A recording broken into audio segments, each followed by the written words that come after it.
start it rolling again. How fun. First we played meditation. Now we're playing podcasting. Yeah.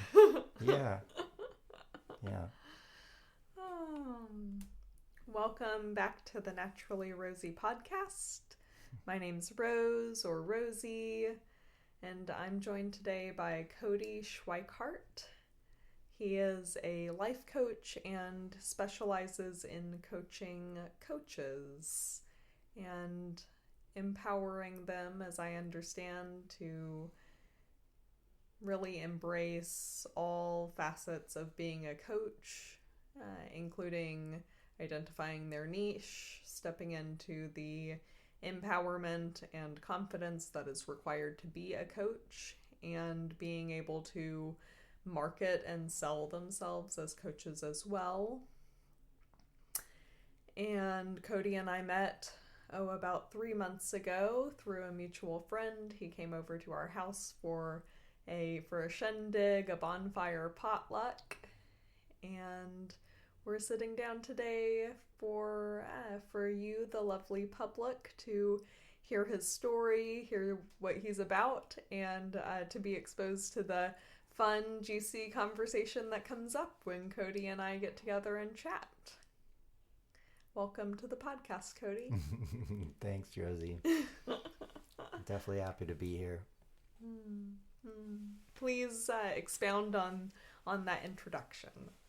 Yeah. Tell the people who you are. Yeah, who I am, what I'm about, right? So what I specialize in is actually helping meant-to-be coaches become actual coaches. You're pretty on point there, though. More or less. And but what I want to do is I want to solve the problem of making money in a way that doesn't feel authentic for people. And more specifically for people who really know they're meant for more, maybe looking for that right avenue, that right vehicle to express their full potential, and the types of people who are naturally kind of supporting others. They tend to be the mediators or the negotiators for, issues that they are either a part of or that they see. It's natural for them to want to support and uplift, those that are around them, so it's just kind of helping them to bridge that natural talent of theirs into more of a professional level and embracing the role that they are really meant to be in. So that's what I specialize in. The training, the certification training for that. It's so I hesitate to say necessary, but if not necessary, can make all the difference in support to have someone to serve as that guide through that process for any transition in life. And certainly as we move towards putting ourselves into a position of authority on something, there's often a lot of, that's a whole new level of limiting beliefs that come up, right? Even if I am very aware that what I'm doing is working for me in my life, it's a whole new level to say, well, now I'm going to teach other people how to do that same thing, and I'm going to feel confident that it's also going to work in their lives. Yeah, it is. I've been speaking with a lot of different people about what their biggest block is in becoming a coach. And the number one thing is really that they're not there yet. They don't feel ready or qualified to be a coach in someone else's lives. And, it's interesting because it's kind of a catch-22 that a lot of people get confused about. Number one, they think, well, maybe if I just believed in myself more, I could do that. And that's probably correct. But then there's another aspect of where they don't feel legitimately ready. Yeah. And they don't have the tools. Yeah. Or they feel they don't have the tools. Yeah, I mean, it's one thing to know that you've done some work, you've been in your own personal journey, and you've made some progress, right? So you have tools in that aspect. But to not have consciously been through a formal training to coach other people is a whole nother level, right? I mean, obviously, we want to learn how to coach ourselves and transform and heal ourselves first, and then we can do that for others. But it also helps quite a bit to get, to really get that formal training on how to do that. Sure. So that's kind of the gap, that I find in most people are having, Have struggle. You started your program? It's going to be launching in March, actually. Okay. Yeah. Yeah, where it's a 6-month certification training. Yeah. Cool. Yeah. But thanks for asking, and yeah. I remembered it was like early-ish this year. Yeah. In the first part of this year. Yeah. Yeah, we're gonna do it on the spring equinox when we start spring. Yeah, fun. Yeah. The natural rhythms. Mm-hmm. Yeah. Yeah, the controversial start of the real new year. Right. Some people, they say spring's actually the beginning of the new year, and that our January in the middle of winter is kind of like another move to throw off our circadian rhythms and things like that, Yeah. which, to each their own, right? Yeah. Whatever works. Uh-huh. Whatever works for people. There was a time when I mean, a part of me believes it, but I'm not like, super like, sure, this is what we got to do. Yeah. Like, I hear that. Well, it makes sense. It would make so much more logical sense to change a number of things about our calendar to go back to like a moon-based calendar instead of solar, right? So we can have a consistent number of days in each month. Yeah. Right? Yeah. For example. And there was a time in my life where I was immersed enough in noticing all of that contrast that I felt called to, well, I'm going to do it, right? I'm going to adopt these things. And then looking at how much extra work that would require if I still wanted to function in society, right? Yeah. It's like, is that really worth the trade-off? Mm-hmm. For me, it wasn't. Maybe it is for some people. Yeah. Yeah. I could imagine, that it would, any big shift like that, that's not, I guess you could say, contemporary, or that's normally, accepted, is going to take a large amount of inertia, an initial energy to launch, and then to like solidify that pattern. It could be worth the payoff for some, but it's going to take quite a bit of energy to get that really in your own integration, get it in your own body and stuff. Yeah. I wonder how long it would take before that was integrated. Because, right, with making any kind of change, there's going to be that initial period where it feels hard. It's challenging. It takes, we're fighting entropy.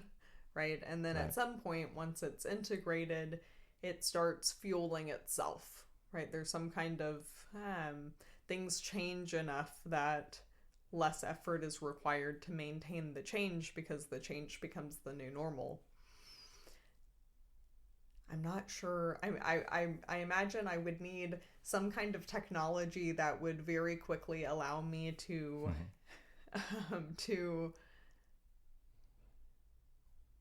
convert other people's calendars to my calendar and vice versa very quickly. And maybe if someone hears this and feels called to make that, right? I'm like, that's not for me.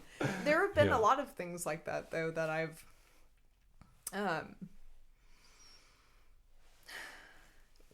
seen that modern society, ways that I see modern society is so out of touch with natural living, and with each of them as individual topics, there's a discerning process for me of, is this worth,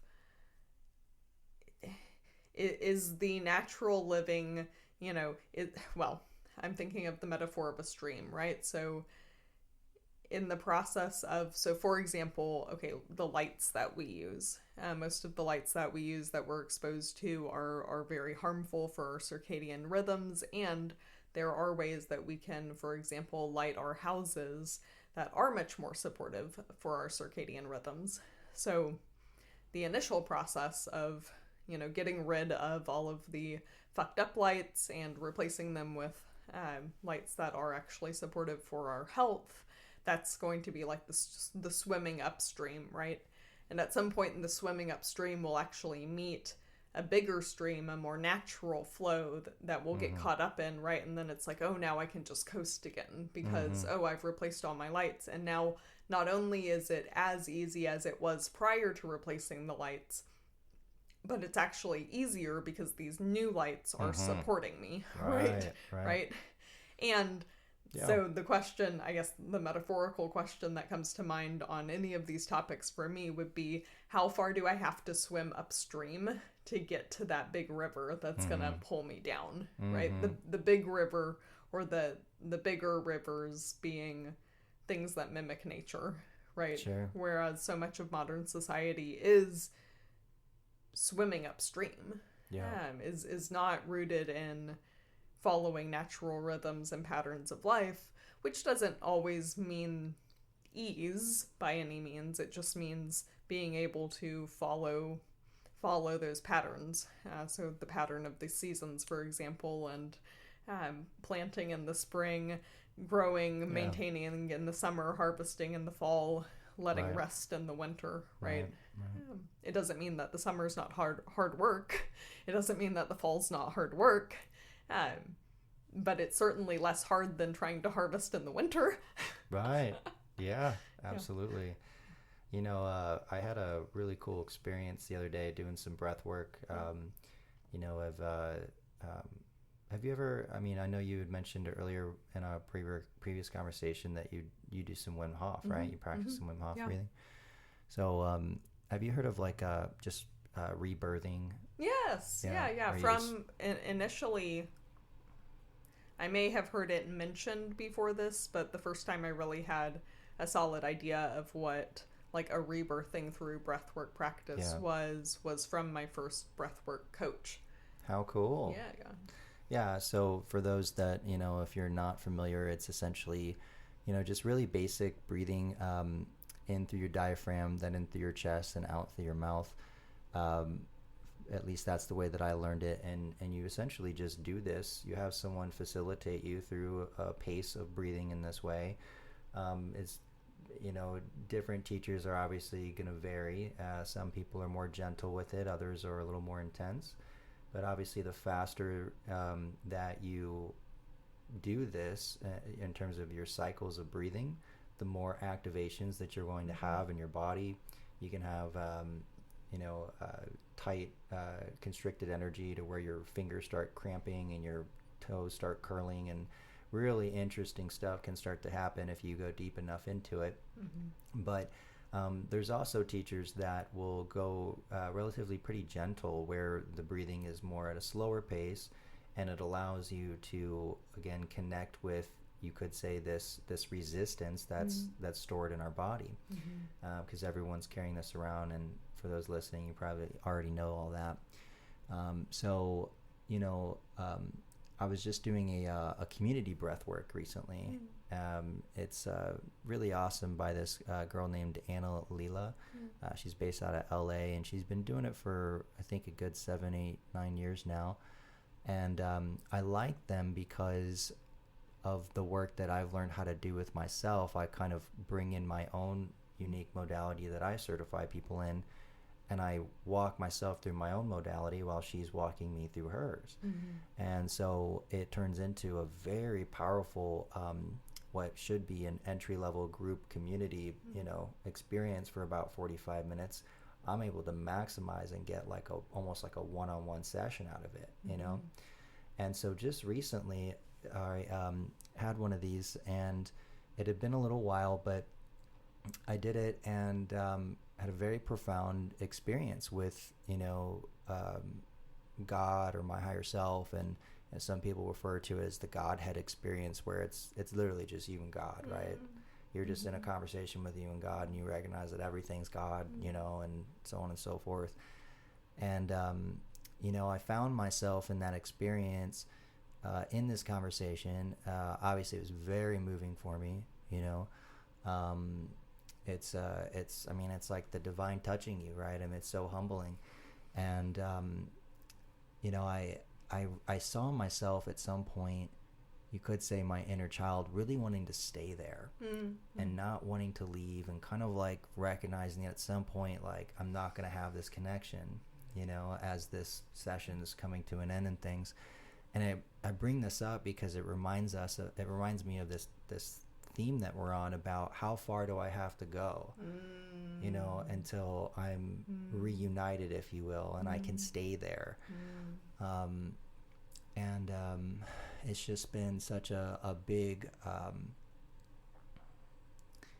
you know, a big surrender and surrendering to the process, because the answer is that we really don't know. I don't think anybody knows. I mean, there's obviously variables that we can take into consideration, and, you know, in terms of how much resistance someone has, and then their choice to actually process that resistance. I mean, these free will, you know, comes in, and it's so difficult to pinpoint things like that. But yeah, just surrendering to that process, and, you know, being patient and understanding that even the process is on, you could say, God's timing or my higher self's timing, you know. But that's what comes up for me in response to that question, you know, like, what's it look like? How long do we got to do this thing for, you know? And, but I do believe that at some point it does get easier and easier, because I don't know if you can relate to this, but when I first started this transformational work on the inside, I mean, you know, it was very rough, very difficult, you know, a lot of karma, a lot of stuff that I've been suppressing for a long time, you know, so it was very painful, much more painful in the beginning, because I hadn't done any healing. So all these parts of me, we were like in total pain and stuff. And then as you get better at, you know, being there with these different aspects of you, and giving them what they need, you know, the pain doesn't necessarily have to be as deep, or probably a better word, as sharp and as consistent, right? So it does get easier. And I guess I could be grateful for that, right? We could be grateful for that, to the point to where, you know, we're in a place where we feel like we are able to support someone else on their journey, you know, because it is a process. Coming back to, you know, how we started out, is most people don't feel qualified because they haven't really broken through enough for themselves to their own expectations, you know, to where they feel like, you know what, I've done enough to where I'm not perfect. I don't have to be completely enlightened, but I know I want to support somebody else, and being able to have at least a slice of what I've been able to experience.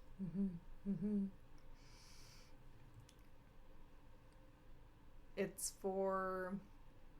because of what you're pointing out that it's hardest at the beginning that I value self-compassion as much as I do, and why I love dropping things like give yourself a hug from me, right, into conversations, and recognizing that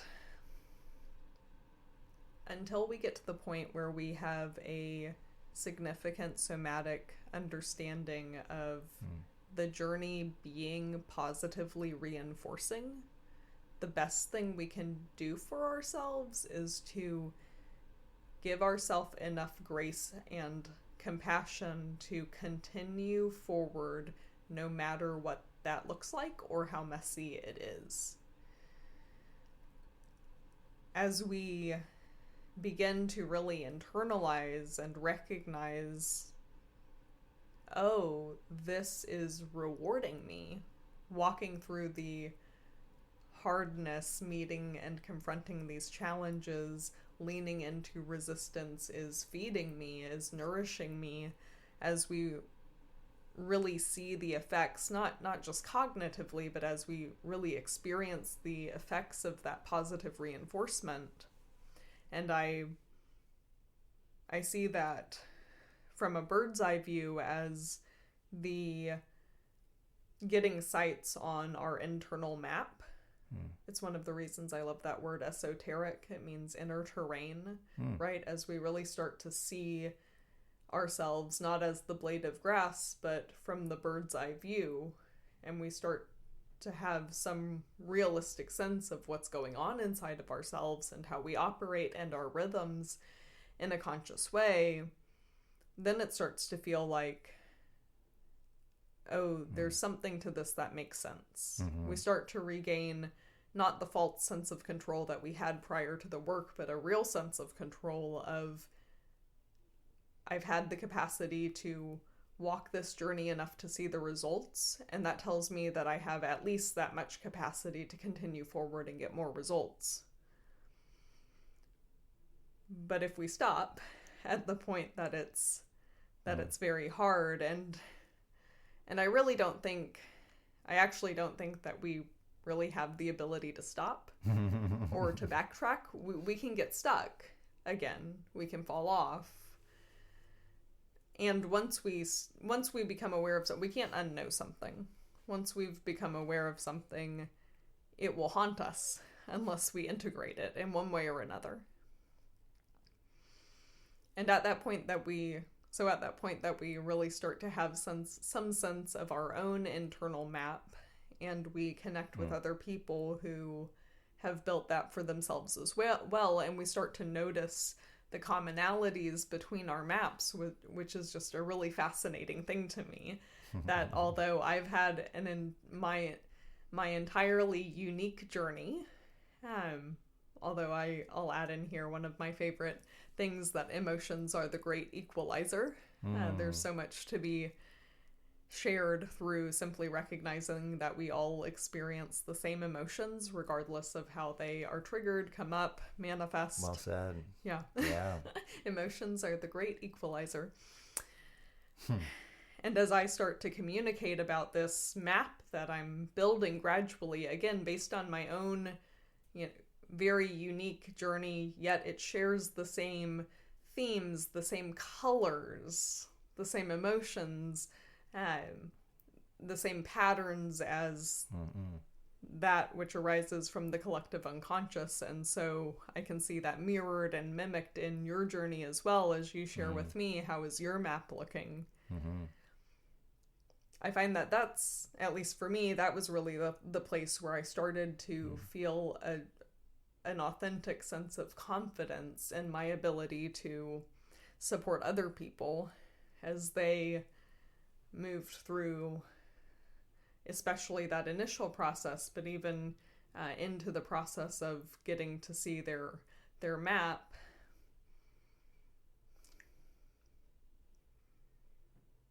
Because essentially of that recognition of commonality. I don't need on our first attempt on our first recording. Kody and I recorded previously. You won't find it though, because it's hidden in the archives. Yeah. It was our dry run without knowing it.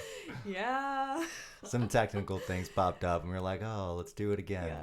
I know this is so shocking to everyone, but I'm actually not perfect. And totally didn't have Kody's mic on. To totally own that, didn't have my mic on during my episodes with Jeffrey. Looking forward to having him back on sometime when everyone can hear him as much as they can hear me. How fun. But I don't need to have gone through the same thing as you to be able to help you process your emotions, because I've felt those same emotions. Yes. They may not be stored in the same place in your body that they were stored in mine. They may not be triggered by the same things that they're triggered by in me, etc., etc. Right, but if you've worked through a deep-rooted anger, for example, you know, it somehow it does qualify you, assuming you've worked through it. Doesn't mean that, right? Like that means we've processed it, we've healed whatever that is coming from, right? And why is that? I want to narrow in on that. Like, why does that qualify someone? Yeah, well, because, for example, if I've worked through some anger, we'll just use that emotion to start with. What that means is that I've allowed myself to feel that fully. I'm not afraid of my anger. I haven't pushed it down, and I also understand that, you know, that I know what it may look like and feel like if I'm pushing it down or resisting it, or etc. You've learned to be present. Making it wrong. Present with it. Right. Yeah. Now, you know, that gives me a certain level of qualification because, you know, I know what my patterning is, but there's also another valid level of qualification because not everyone does what with their anger what I've done with mine before I healed it. Sure. Right? So maybe I repress it and other people power it up. Right? So you also have to recognize what people do, or not recognize, but over time as you gain more experience, you know, you become more qualified in that sense because you see it in the people that you work with. But as long as you've worked it through yourself to some capacity, that at least gets your foot in the door to where you can tell, you know, what, like, hopefully if you have some good training, then you know how to help someone go deeper in without forcing them in, you know, using their consent and things of that nature, right? Making it a release, hopefully a kind of like a seamless process, you know, that's very graceful, that's very fluid and flowing, where they're having their own experience with it without you, you know, essentially getting in there and directing their experience from your experience. It's a very different thing. You know, that's why I do feel like having some sort of training as a coach is important, because, you know, you can learn those types of techniques where you're not putting, even though you've, let's say, worked through your anger and you have that experience and come out the other side, it's really important to recognize that how you got through it doesn't necessarily mean that they're going to get through it in the same way, but at least you know what it looks like on how to get through, or if you're fighting it, if that makes sense. Yeah. You know, so there's a couple important things there. You know, number one, in terms of feeling qualified to support someone, being able to work through some of these feelings that we all experience, you know, you got to have some type of progress in that to where you feel like you know what you're doing with yourself on some level, right? And then it does help to have, let's say, some training where somebody can point out, you know, for you on a professional way, here's some different ways of how resisting our anger can show up. And then here's some different ways on how you can support a client as they're going through that. So it can kind of help on both levels, you know, for somebody to feel truly ready and, you know, to support someone else. Will you share about your background, please? How you got here? Yeah, as a coach, like just in general, or however far back you want to begin. All right. Well, I would just say in general, like at 18, I started going deep into conspiracy theories with my dad. And that cool, with your dad. Yeah. He showed me Alex Jones. and just as a disclaimer, like, you know, well, screw the disclaimer. We'll just keep going. You'll figure it out. Do it. So, you know, we started going deep down the rabbit hole that way. My relationship with truth and what's real and, you know, conspiracy theories in general has shifted and transformed quite a bit since, you know, 16 or whatever years ago it was when I first learned about some of these things. But I was in high school. I was not even graduated yet, and we were going down the rabbit hole, finding out about, you know, these, like, for example, Tavistock Institute, if you know what that is. That's kind of an older one, but there's these different institutes that were supported by, you know, Rockefellers and different families to sway social influence and things of that nature. So that's just one thing that I found out. But I really started following the money and realized that, okay, there's a lot more going on than I knew. And I thought at some point I made the shift that I don't want to be focused on what they're doing, because whatever they're doing, like, they're on an agenda to keep me from doing something that they don't want me to do.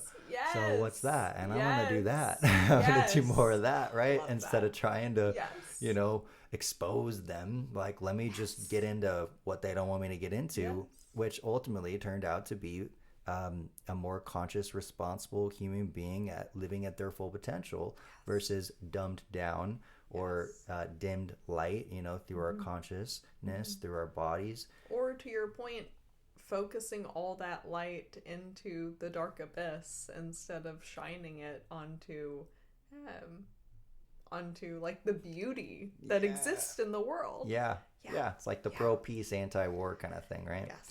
Yeah, but I didn't know I was doing that. I was just like, well, let me, and that's where I made the transition from conspiracy theory to spiritual seeker, right? Because I was like, okay, well, like, so I started getting really fascinated with like psychic powers, because I heard about, government projects where they were been, researching these sorts of things. And did you see that they just released some additional pages on Project Bluebird? No. And the other projects that MK Ultra really went under. Really like just this month. What? Yeah, see, there's lots of stuff coming out right now. That's really exciting. And yeah, just on that note, like, kind of where I'm at with everything is I've come to this place to where, just because of my own experience with my inner truth and how much margin there is for error in just our ability to perceive the truth in our own personal lives, I take a lot of things that I hear with a grain of salt. I don't take a whole lot of stuff at face value, and I want to look at what's really provable and can we back this with evidence once the evidence, stuff like that. So I want to stick to the answer to your question, right? So that's kind of what started my journey. And then I came across DMT, the spirit molecule, Rick Strassman, went down that, read that back to front, and happened to have a mentor that crossed my path. Like, I wasn't paying for him. He was just a really awesome guy that had a big heart and kind of stood by me, saw something special in me, I guess. And, he had told me about ayahuasca at some point, and I kind of just didn't, I didn't give too much interest into it. I was like, okay, well, that's good to know. But then once I read DMT and realized that was in ayahuasca, and I was like, dude, let's do this, So he hooked me up, and I ended up. How old were you? I was 20 when I did it. Yeah, I was 20. Yeah, and so that kind of started a big journey into psychedelics. I was really big into the electronic scene when that started to really, get larger with like Skrillex and Nero and all these OGs, in the electronic scene. And I mean, I saw Seven Lions like at the old school rock house up here. I don't know if you know what that is. And I've heard all the things you're saying. Yeah. I'm not It's familiar okay. with them. It's just like a really, it's not like a huge venue, and so it was just cool. And, but that was my space to traverse spiritually. And that was the best way that I knew how to do it and get closer to my authentic self, was through psychedelic drugs. And so after about 6-7 years, I was, obviously I was doing them very consistently, especially more in the beginning, but probably, at some point, at least once a month for about 6-7 years. And then I, at some point hit a brick wall and ended up crossing a line and got into some really dark stuff on a trip. And that kind of ended up somehow like, I ended up hitting rock bottom, was in the hospital. I'm not going to go into too many details, but, I ended up having to move from here all the way back down to Florida and where my dad's side is, because my aunt wanted to hook me up with a job and said I could come live with her and stuff. And I was like, awesome. So that kind of, this is where I'm going to get us up to full speed here. So I was there for about 6 months and got off of all the hard psychedelic drugs. Still drank and smoked cannabis, but that was my opportunity to kind of let go of going down the rabbit hole so much. Yeah. And be then more grounded. Yeah. Even though I still had a long ways to go. And anyways, Hurricane Irma came around 2017, and I was a part of a network marketing company at that time. The owner said, for anybody who needs a place, come on out to my 200-acre retreat out in California. And Wow. I hit him up, and he's like, yeah, I'll room and board you for 30 days and help you build your network marketing business. And I was like, all right, like, let's go. So I drove from Florida all the way to California on nothing but a whim, figuring, you know what, I'm finally going to make this network marketing thing happen. Like, I'm going to go for it. And within about a day or about a week, I had my upline happened to live 2 hours away from him, which is my sponsor in the company. And she invited me to do a vendor booth for these products in Santa Barbara. So I ended up going down there and doing that with her, and it turns out they were doing this vendor booth to have this for this new grand opening of a new venue space. And this new venue space happened to be so that this teacher could come in and start doing seminars. And come to find out, I got invited to that seminar. Yep. And that was the teacher that I ended up studying closely with for 7 years. Another 7 years after the psychedelic, I guess, teacher, if you will, right? And he really taught me actual, like, you could say, the science of transformation on the inside, right? Really working with different aspects of yourself, having that sweet balance of observational awareness and witnessing, and yet also feeling your feelings, right? Like, just really learning how to apply all of that in true application. So I, within the first 6 months of doing that personally, he ended up coming out with a year-long coaching academy, and that was my first official certification to become a coach. I was very loyal to that teacher, stayed with them and that organization, was closely involved for a good 7 years, and did the coaching academy twice over, actually, and then did a whole nother year-long academy that was a manifestation mastery academy. And then in between all of those, we were constantly doing seminars, at least that were 3 to 4 days in length, every other month, or a single day seminar like every month. So I basically I invested probably I think it was close to $20,000 just in my education as a coach, as well as investing into a mentor for that period of time. I think it was 20 to 30. Yeah, I can't remember. It was one of those two, but and so much time. Yeah, and so much time. Yeah, and I, I know we touched on this last time, and I don't want to go too deep into it, but there was in my mind, I thought that I was going to be with that organization for the rest of my life. I was very, if you will, enthusiastic, and believed in the teachings and how they were helping people, and they do.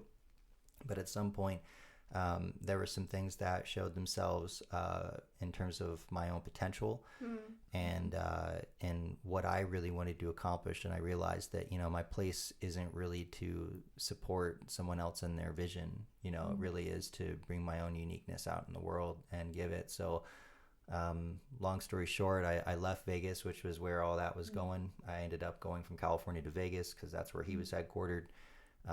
So you could say I was just kind of like on a spiritual jihad, you know what I mean? And following wherever I was getting spiritual sustenance, and nutrition, and lived there and devoted myself to that.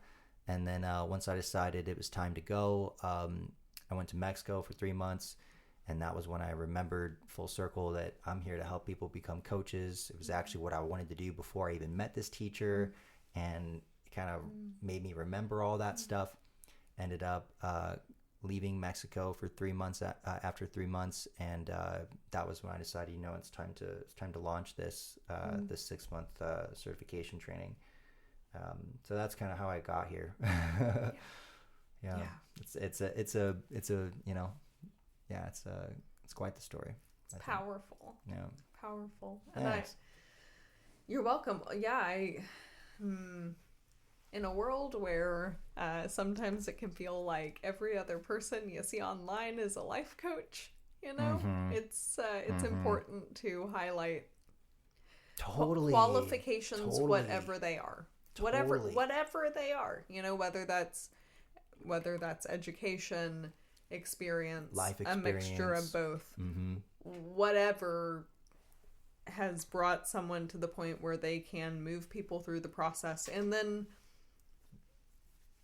also, if someone is evaluating someone else as a coach, any kind of practitioner, a counselor, a doctor, asking for, if they're not publicly available, some reviews from clients, right? Like, is what this person's offering actually effective? Mm-hmm. And certainly, uh, knowing how many hours someone has invested into training Mm-hmm. in order to become that person who is offering said services Yeah. lends a lot of weight. Yeah, and to that, I guess I'll just notate a couple other Mm-hmm. things. I've also done. I facilitated 2 or 3 other 90-day programs.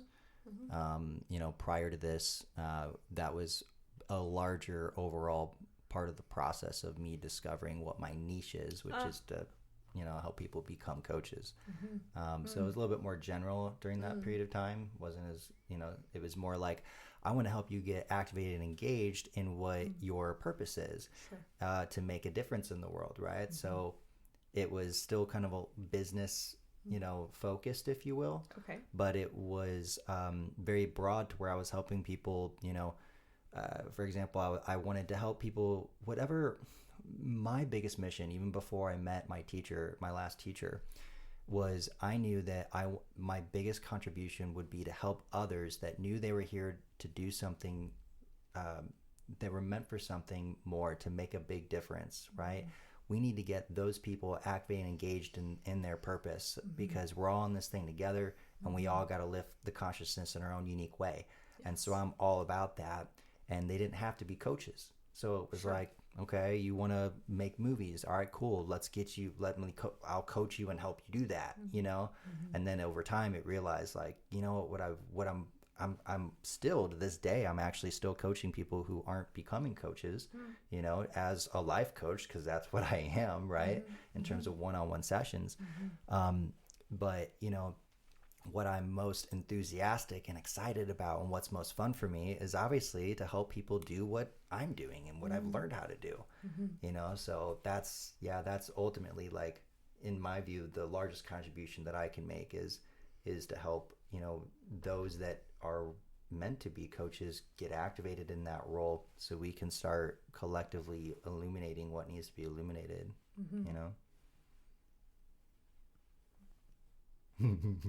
Rosie's doing hand gestures, trying to. I'm gesticulating. I feel very fueled knowing that someone that I'm helping is helping other people. Yeah. Right? Because then it doesn't just feel like, oh, I'm helping this one person. It's like, oh, I'm helping this person and their network and anyone else who will ever come into their network. Yep. And actually the work that I'm doing with this person is giving them more capacity to expand their network. Yep. So it's not just the quality, but also the quantity of their relationships, right? Yeah, the ripple. Yeah, the ripple. Because we are in a situation, as a species and on the planet, and I guess depending on how high up you go, you could say it's all in divine purpose, and maybe we're not in a quote-unquote situation because our higher self's always got our backs and stuff like that. But it's a very dynamic, dualistic type of, experience that we're in, because you can look at it from either perspective and they're both valid. Yeah, if nothing else, we have so much, I would say we have so much potential at this point in time. We have so much potential to shine light. We have so much fuel for the fire, and we have so many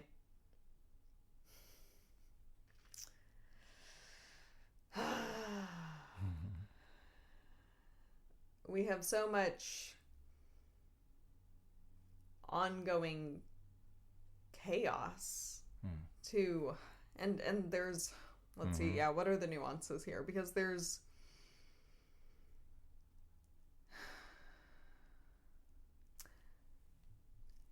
as people like you and I and, many other people throughout the world learn to find our centers, find the peace within ourselves,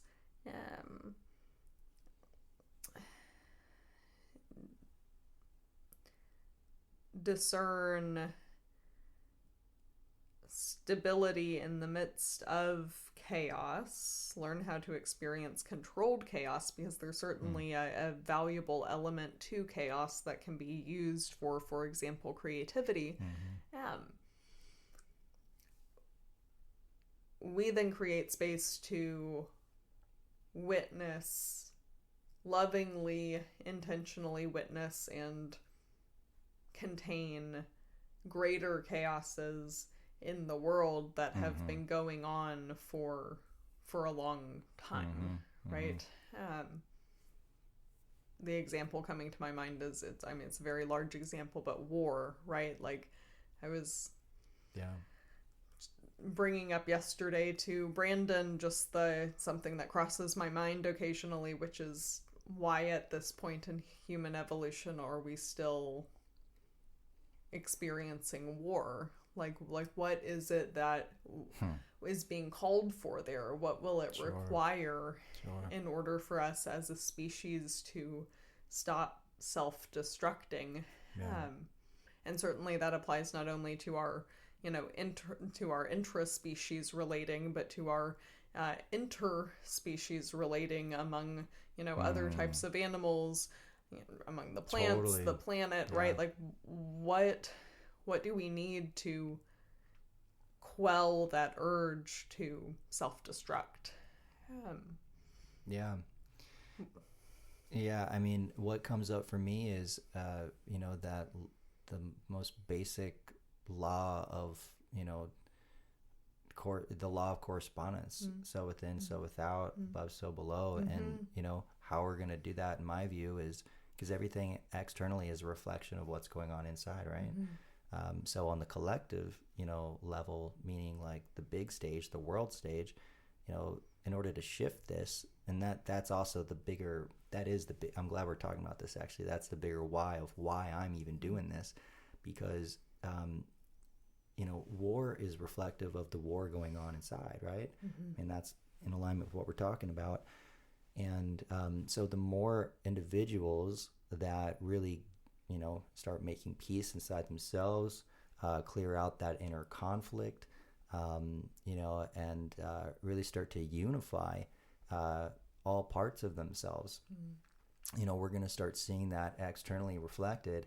And little by little, because, there are, no matter how you look at it, there are big players on, let's say, the shadow side, that are supporting war and moving in that direction.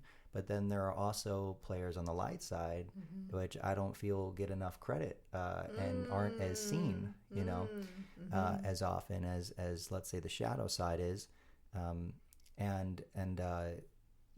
Where are the light conspiracy theories? The light conspirators, right? And we would be some of those. And I'm not gonna blow our egos up, but we could potentially be a lot larger than what we feel, what we seem, in terms of those light conspirators, right? And then of course you go up in dimensions, right? There could be darker beings in higher dimensions supporting, feeding, whispering into our politicians' ears, if you will, just as the light side. So in order, in my view, it's like, well, at some point, one of those people who makes the decisions on these larger levels is going to either they have a shift and now they're going to choose something differently, but it's funny because no matter how high you go up, everything is actually carried out by individuals on a collective scale. So, it ultimately is to me, comforting. Yeah. How so? That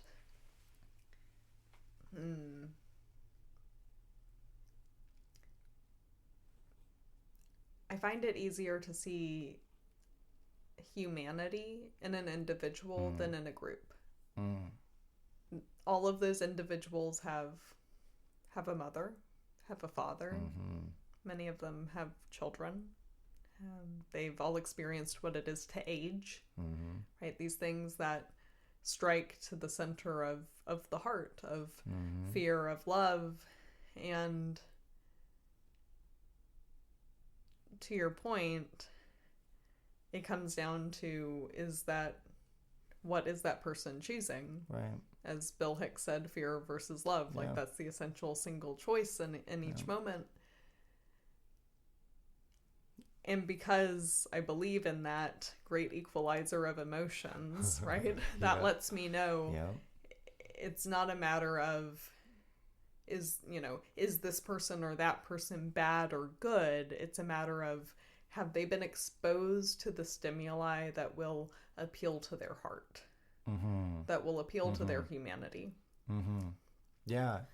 One of my old dreams, I'm curious to see if it circles back one day, was to become a counselor, go into psychedelic assisted therapy, and specifically focus on high-powered CEOs, politicians, people who have great amounts of power, for that ripple effect, for wanting to insert myself in a way that would have one of the maximum ripple effects out into the public.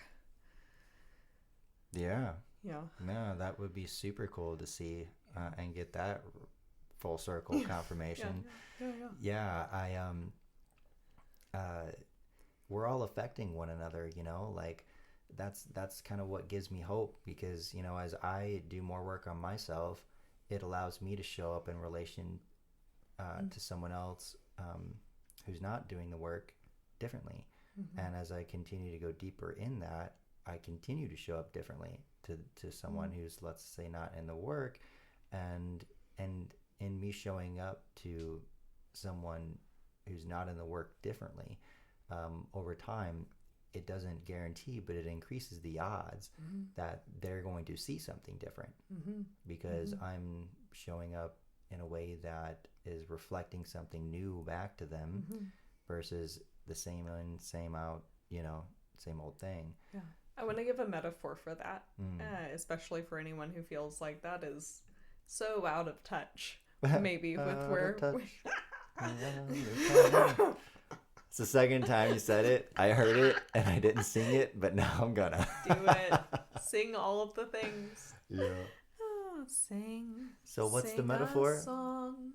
Yeah. So I'm going to use a metaphor of a rainbow. So if, just for example, and this is not in correspondence with the chakras, for example, we're just using a metaphor of a spectrum of light. And for example, a person who's not doing the inner work that Kody may be around is vibrating at a red. And at first, maybe when Kody meets this person, he is at an orange. And that's very similar to a red, right? It's very close to a red.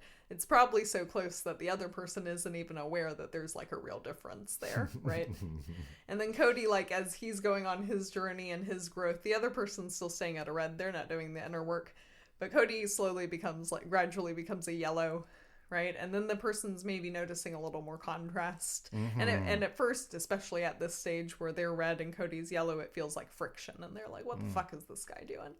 He's being kind of weird. I don't know about this character. I'm not really liking how you're changing, man. You're becoming different, right? And Cody's like, maybe Kody feels a little triggered too, right? He's like, I'm doing the work, man. What are you doing? Right. Oh, gosh. And Kody, like, he gets it, though. He knows that's part of the process, so he keeps going, and he gets to that green. He gets to the green, and at that point, the other person's like, okay, Kody has gone off the rails. It's gone off the rails, right? And Kody's like, you know what? It's okay if you think I've gone off the rails, man. I see you. I know what it's like to be red. It's cool. I'm green over here. You're red over there.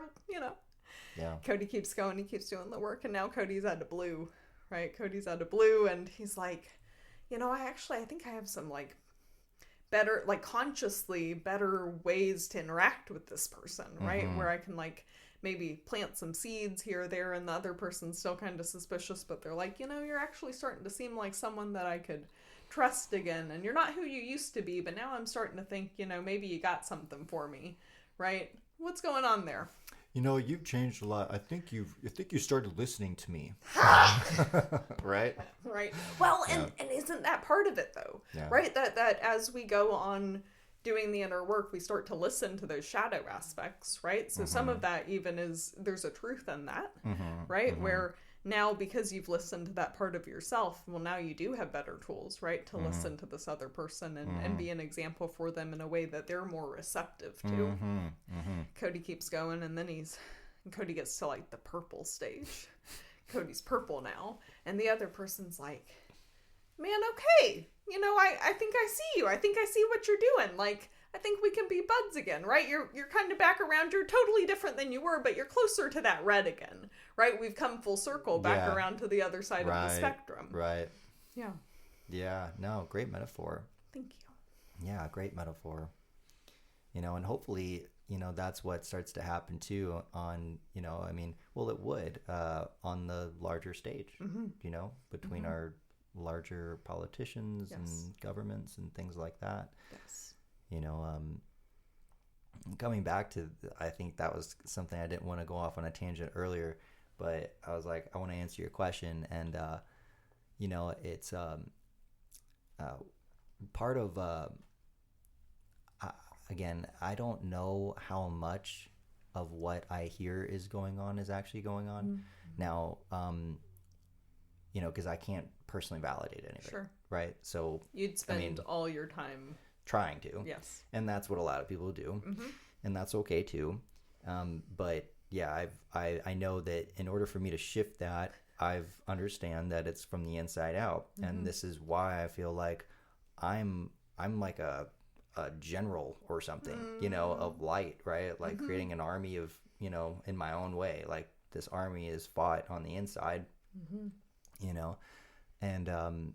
and so as you were talking about the Montauk project and these different, new information that's coming out and coming to light. Which I did actually go on to whatever FBI archives. I verified it. Oh my God. I verified it, and I'm not down the rabbit hole with that stuff anymore either. I do continue to get I'm subscribed to a few different outlets that kind of keep me apprised of things like that. Yep. And if it's something that's particularly interesting to me, before I like share it or talk about it, I'll be like, okay, article, and then I'm like, what are your sources? And click on them, and I'm like, okay, this is actually the government's website. The National Archives. Okay. Is declassifying stuff from 50 years ago on. So that was part of what I was gonna say is that I think we all, whoever looks at this information probably thinks you have a good idea of what's going on. If you put all the dots together, and you might think what's going on, but it's just so big that we're only seeing one small slice. I think it's probably borderline impossible to know everything that's going on unless you're God, because there's just a lot. But having said that, and it can certainly in this example of pursuing conspiracies, but also in other ways, detract from feeding the potential of one's uniqueness. And certainly we have people who, I would consider myself a person who, in my uniqueness, there's some specialization, but there's also being a generalist and a connector between different areas of specialty.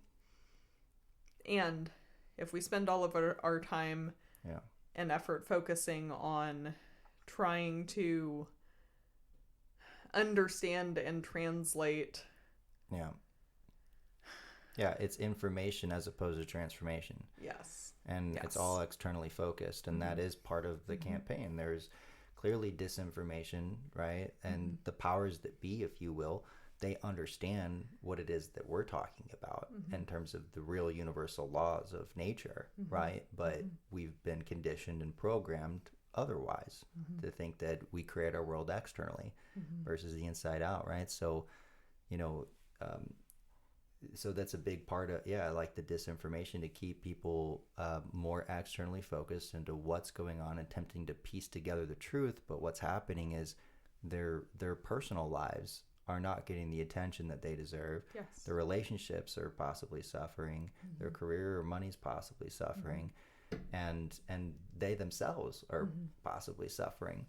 And so that then, if they don't understand that, that then fuels this external search as well to try to, Yes. and this isn't the case for everybody, but It's also this is a positively large pattern. reinforcing.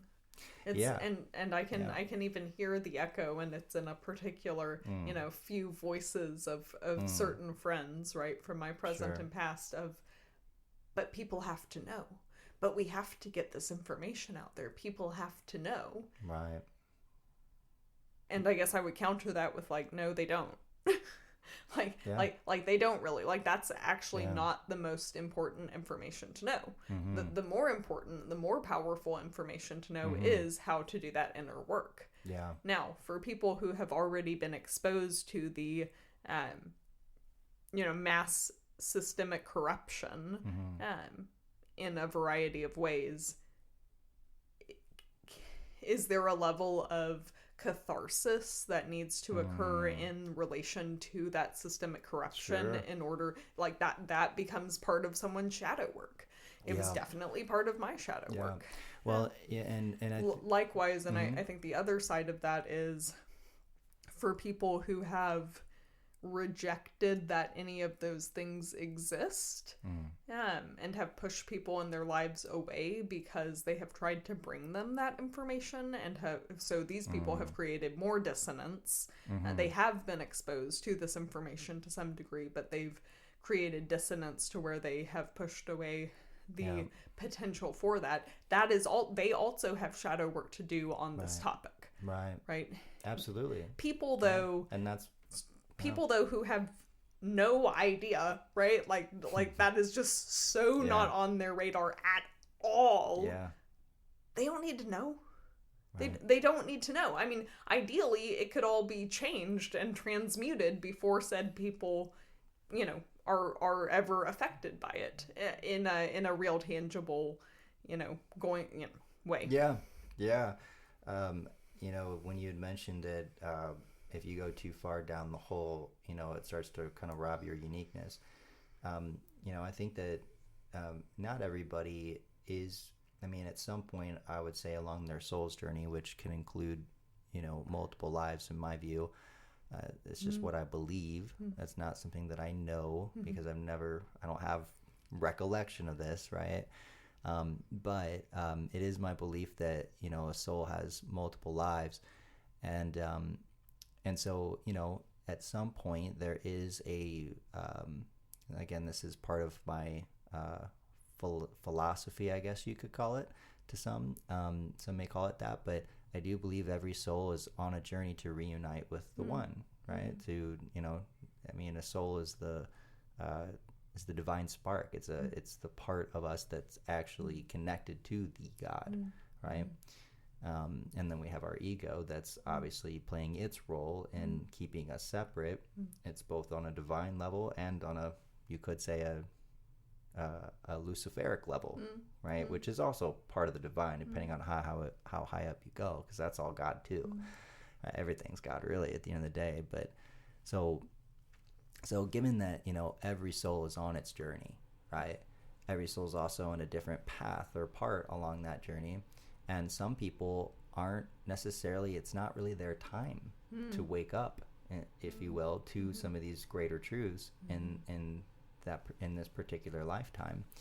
And so they, in an ironic kind of weird sense, they really don't have to even know some of the stuff that we're talking about, just as some people don't need to know about the conspiracies or what's really going on. But we all have our unique roles, you know, to play in the overall illumination and reunification of life, you know, and so that we can continue on a 3D level living on the earth without blowing ourselves up, right? We all have a role, you know, in that, and we all have unique roles to play. So I think, you know, I remember one time I had another, you know, really moving conversation with God, and I you know, it wasn't even so much a conversation as much as it was just like a lightning bolt, you know. And I had just finished making a very significant decision in my soul's path for leaving a relationship and pursuing my business, and basically saying no to a pattern that I've been engaged in unconsciously for a long time. And so I when I made that decision and totally took the leap, that was actually when I went full time in my coaching business. And it was kind of like, look, Kody, it's a do or die situation. You're either gonna, you know, sabotage your life, or you're gonna make the decision and really go for it. So what are you gonna do? And I made the decision, and I took the leap, and I succeeded. And then just out of nowhere, like all of a sudden, like I felt, I don't remember all the specifics, but I remember just, you know, falling down to my knees in gratitude about what I had done. And God spoke through me, or my higher self spoke through me, but this was a very high version of myself. It wasn't just my soul. Like, this was, you know, a few layers up at least. And, you know, the message that I got was like, okay, like, now that you're here, how well can you play your role? Like, how, like, if, you know, this is your role, you know, it's all, like, that's the name of the game. At least that was the message that I got, you know, and I was like, you know, thank you for this life. And I remember hearing, like, I am life, and I was like, boom, and I was like, oh, you know, like, mic drop spiritually though, you know.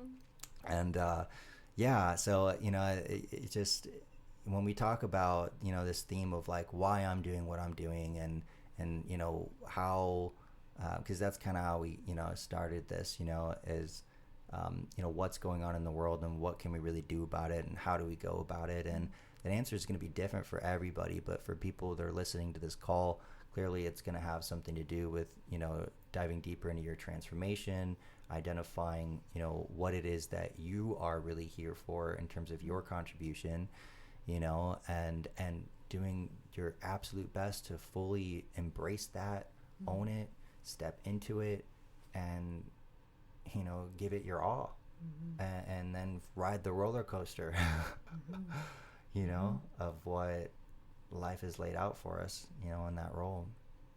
Because obviously, if that's our true divine role at soul level, or what our soul agreed to do coming into this life, then, you know, that path is going to be very fulfilling. It's going to be very exciting, you know, full of all those beautiful rewards that, you know, we've agreed to receive should we really step in and fully embrace, you know.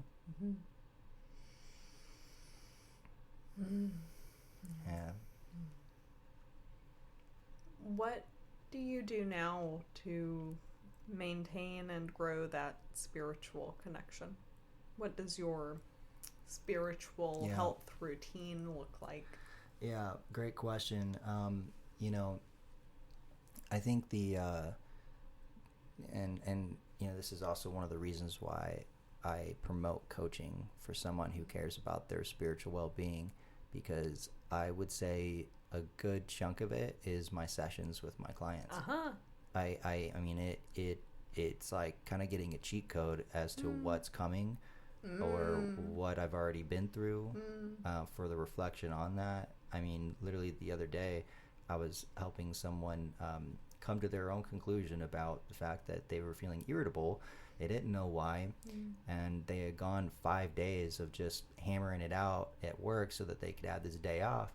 And now their day off comes, and they're like, what do I want to do? What should I do? I guess I could pump out some more, you know, work. And and they had this irritable feeling in their body, right? And of course, when you could probably kind of guess where this might be going, what this person might be in process of learning, since I've laid it out like this and presented it this way.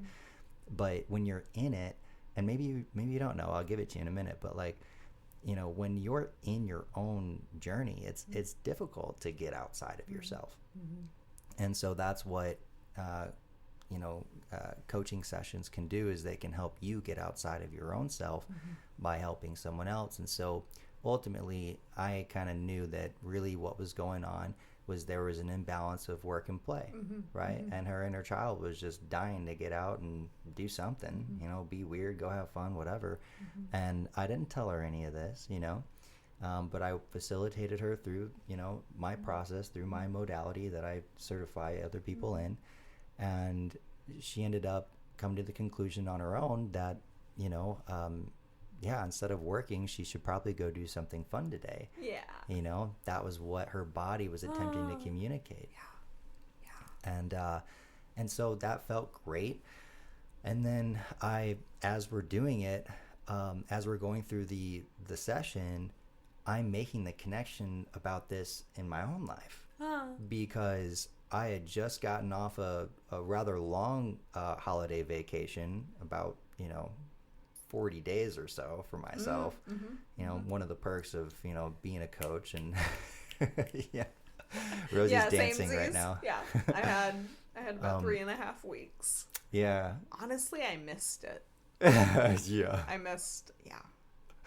So but by the time I got home, I was of course I was like, well, granted, I also had a birthday in there too. That's why it ended up being so long, my own personal birthday. So I ended up, coming back ready to roll. And of course, the pendulum swung and I was in. I was, happy to wake up and start working until pretty much I went to bed. And yet, how long can you go before something starts to burn out, or your inner child starts to be like, wah, what? To do something fun, or whatever. And so that was the foreshadow, right? And I knew that because I had already gone. The client was your yes. And I already knew that because in the 3 days I was feeling myself like, okay, this is great. I'm loving this. Of course, the responsible part of me is like, yeah, let's go. But it's just not sustainable to do it that way. So I ended up, finishing the session, and I went downstairs. And my grandma was like about to watch this movie, and she's like, oh, I just put a movie on. I'm like, oh yeah, what movie is it? Right? And totally decided to sit down, watch that movie. It was a great movie. And then, this was actually yesterday, believe it or not. This was yesterday. And then decided that, you know what, like I am going to go do a few things for me. Like, what do I want to go do? Like, not what I have to do, but what do I want to go do? So, obviously you're getting a little bit of an insight as to like what I worked through, what part of my process is, and what I'm currently working through from time to time. But, it's the sessions that, it made it easier to embrace that, because I knew that was the answer, and that was what the higher message was. So it made it 10 times easier to embrace, because when I was getting ready to, I was like, okay, so I've watched a movie. Is that enough? Right? So I sat in my room, and I sat in silence for a minute. I'm like, okay, what do I do now? What should I do now? Or what do I want to do now? Right? Like, those are the two voices, the shoulds and the wants and the desires. And totally ended up, deciding to go out and do a few more things for me, and it ended beautifully in a dinner that actually was given to me. It was like $100 dinner that somebody, right? That somebody talk about play. And even at that point, I went to go get a watch. I'm gonna just digress for just a second because this is fun. I went to go get a new watch that I had, and then I was gonna go to the sauna, and I was gonna potentially go meet up with a friend after that. And I knew that I don't want to take it to a whole nother extreme of going on a total bender because I just worked, right? Like, okay, I'm going to trust and know that I don't have to work that hard to be where I want to be and have what I want to have. But how far am I going to let myself go, right? So I'm just constantly checking in. So after the sauna, I'm like, do I really want to meet up with my friend? And obviously it all worked out. I ended up being exactly where I want to be. And that's kind of how it happened. But like, that's a really clear example and insight on how sessions, that was just one session, and how much that could help you in your own process of what's going on for you in current time. So that's definitely a huge piece. And it's so fun, to, because unless my clients hear this, like, they're not going to know to the level that they actually impact me. But if they did, then they'd be like, well, then why don't you pay me? No, I'm kidding. I'm kidding. But yeah, that's definitely part of it. But just to keep the answer relatively short here, I would say that, so I have the modality that I've created is a series of self-inquiry questions. And so you walk yourself through a process of asking yourself certain questions. There's certain things you can do with your breathing, with your body to, help you get in touch with what's really going on for you on the inside. And so what it does is it helps you bring up repressed emotional responses from your subconscious. And then as you walk through the rest of the modality, it allows you to work through that information with an equal balance, such as, again, feeling what needs to be felt, but then also bringing in that healthy, objective, observational, witness consciousness as well, and blending the two. So I walk myself through that on a daily basis. At this point, I don't really have a routine about it. I've really embodied it so that, I don't say, okay, when I wake up, I do it, and I do it before I go to bed. It's really has become a lifestyle. So that's the two probably biggest things is I have a system that I've developed that is become a part of me, and then and my coaching sessions, and then from time to time, granted, I did have a coach for 7 years, right? So it's not like I don't know what that's like, but I still do like to do, for example, the breath work, right? Sure. Other friends, other colleagues, if they do things, I usually will do little entry-level group things like that, and I'll get a ton out of it, and that's kind of all that I need, at least for now. But I would very much like to get further certified in different modalities, such as breath work, and have a one-on-one coach at some point again in the near future. But for now, it's more so about just me recalibrating to my own energies, and really embracing my own uniqueness and my own strengths. How well can you play this role? Something that That's I heard a good theme throughout your... I like that. Maybe that could be the title of this. Totally. I love that. I'm gonna write it down. Yeah. Oh. Can you play your role? Assuming you know what it is. Yeah. Well, which is that's a precursor. Yeah, part of the discovery of who am I? Like, some people don't know that they're coaches. That's why I use these kind of markers. Like, okay, it's natural and organic for you to wanna. You really care about people's well-being, like on an emotional level. You find people coming up and using you for that, emotionally dumping on you possibly, or just where you're kind of the counselor, in your family or whatever. Like, these things are, they're markers. Yeah. A theme I heard throughout your answer to that last question was your present moment awareness. Your ability to check in with yourself moment to moment, activity to activity, especially recalling yesterday, especially in periods where you're noticing there's a transition either coming up or you're going into one. And I'm so glad that you shared that in such detail, because at least for me, one of the more challenging patterns that I have largely unwinded now, but for a long time, was this rigidity around routine, around I said I would do it, so I'm going to do it. And there's a balance there with maintaining commitments and being consistent, certainly. And in a world that tends to be, in an adult world that tends to be excessively masculine when it comes to our schedule and routine, right? Excessively rigid. Not so present with our bodies, with our emotions, using that witness consciousness moment to moment. It's a lot easier to sequester that witness consciousness too, right when I get up in the morning, right before I go to bed at night, right? Or just on Sundays, right, when I'm at church, right? Etc.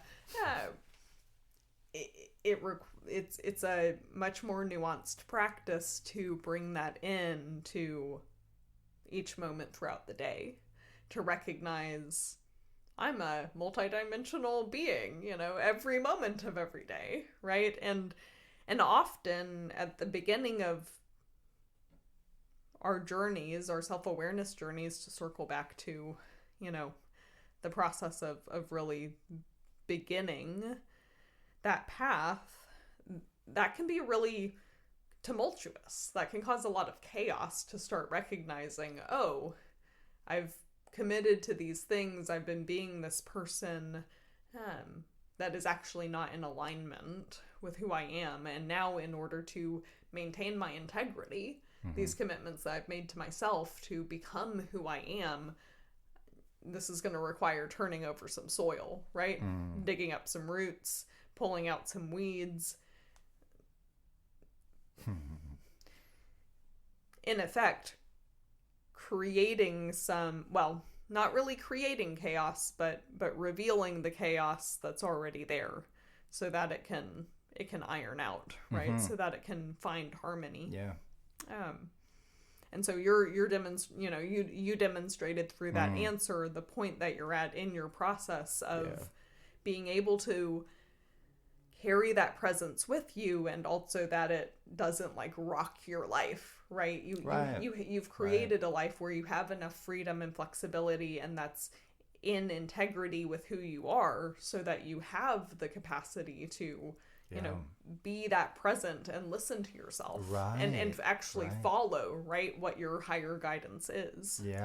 And coming to that, right, for people who aren't there yet, that can look much more tumultuous, and you can look forward to, right, arriving at a point, that mirrors what Kody's speaking to, where you actually have the freedom and capacity to flow.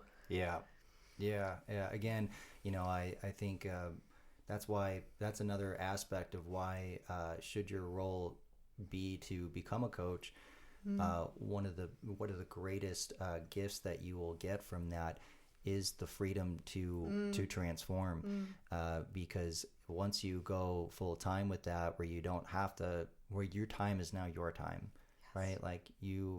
Nobody owns your time. And when you have that, as well as even living by yourself, those two aspects, you get those going for you, man, are you going to go deep in your transformation, because nobody's around, all the space is yours, all the time is yours. If you need to go deep, if you need to process, you have the luxury of being able to do that, the privilege, because you've earned that through your service, and what you've done. That's one of the coolest things, places to be. And I'm not quite yet. I'm very close to making, let's say, 10K months, but it's having that first milestone of just being able to own your own time and space.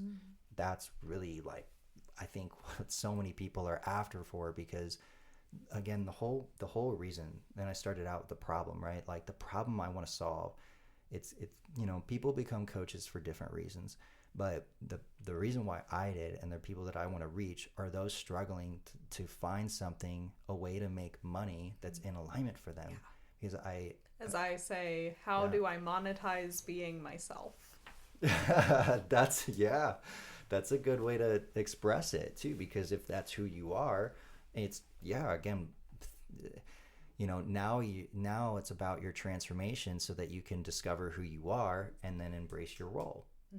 And that is it's so huge, as to why your transformation can be so important, because it is directly related to your contribution, whether you're a coach or not. Yes.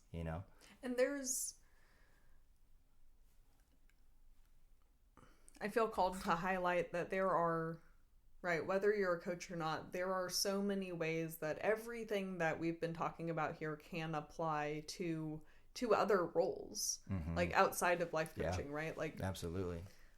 Like my partner Brandon is, creating the vision and laying the foundation for his business, and he doesn't want to become a coach, and there are many mirroring aspects in between what I want to do and what he wants to do, just because he has the self-awareness and the tools and the personal experience to be able to bring that level of consciousness to really whatever he does that he's particularly whatever he does that he's leading, right?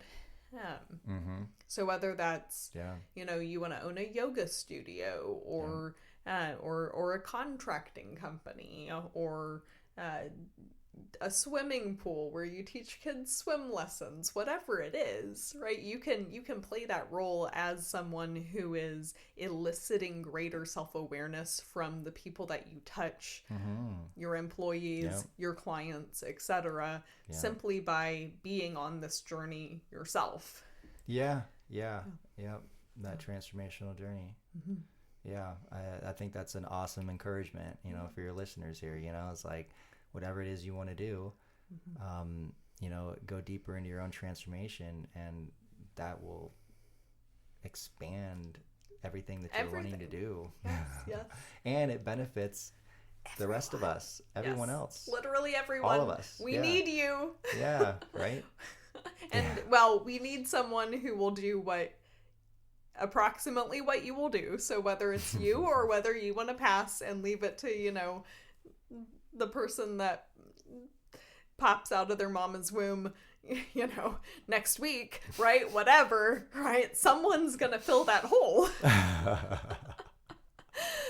And totally. Gosh darn it, we'll sure be looking for you.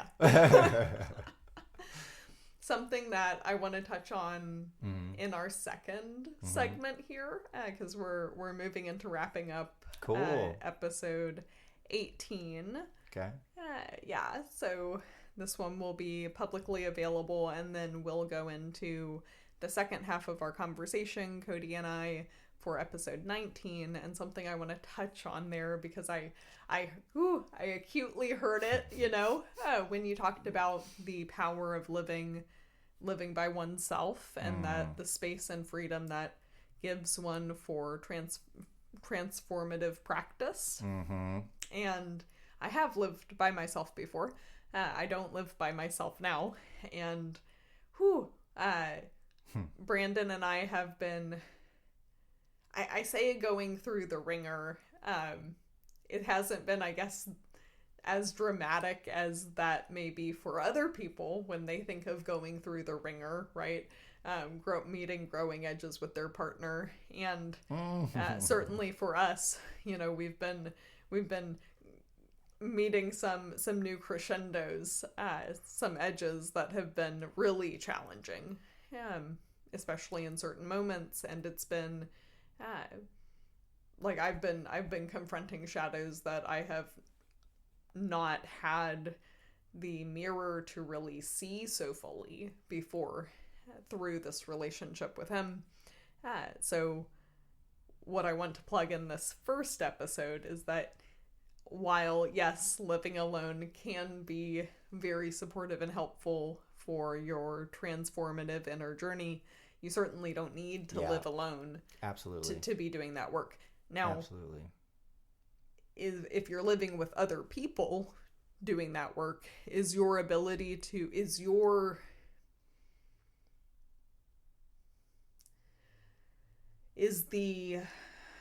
is your process of doing your inner work going to be affected by the people you're living with? Yes. Yes. Yeah. 100%. Yeah. So to that end, we're the average of the 5 people we spend the most time with. Be mindful of who you live with. Yeah. And there's certainly a lot of work, and there's certainly a lot of work that can be done, and some work that might need to be done in relationship with others. It can be very difficult to really see ourselves fully without that outside perspective, whether it's from a coach or a partner or a friend, totally, or a counselor. Yeah, and to that, I'm not living alone anymore either. I'm currently in transition, staying with family. I will be getting my own place again here in just a month or two, but it's definitely not required. But being able to own your own time at the very least, that's just, it's huge. And if living with other people, having the awareness of your sense of self and your boundaries enough to still get that me time and me space, that's important. Yeah, you still need your alone time. Yes. In other words, totally. Yeah. So as we're wrapping up episode 18 with Kody Schweickhardt on the Naturally Rosy podcast, Kody, please share with the public how they can find you. We will link all of Kody's resources in the show notes. Yeah, I would just start with YouTube. I've done a lot of work on my craft, and I'm really just now shifting into my purpose, as I mentioned here. So it's all, by the time you see this, it might be still in its beginning stages in terms of audience and growth, but I totally would love and welcome you to check out my YouTube channel. It's called Discover Your Soul. And then my Instagram as well. I would definitely follow me there because I do lots of really juicy stories. I find myself being sometimes a little too transparent, I'll admit, for my own comfort, but I do. So if you really want to get to know me... That's the edge, man! That's the edge! So if you really want to get to know me, follow me on Instagram and check out some of my stories that I, put up on a daily basis or however often I do. And that's at discover and then _ your soul, YOURSOULE or SOUL. So that's the best way to do it.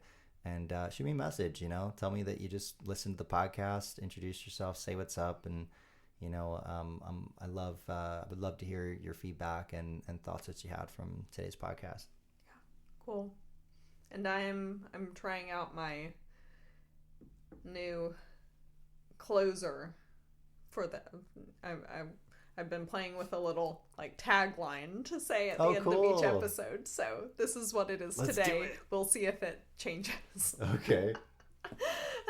Letting it evolve. For now, thanks for joining. Get outside, find something to laugh at, and share a few hugs. Maybe most importantly with yourself. We'll see you next time.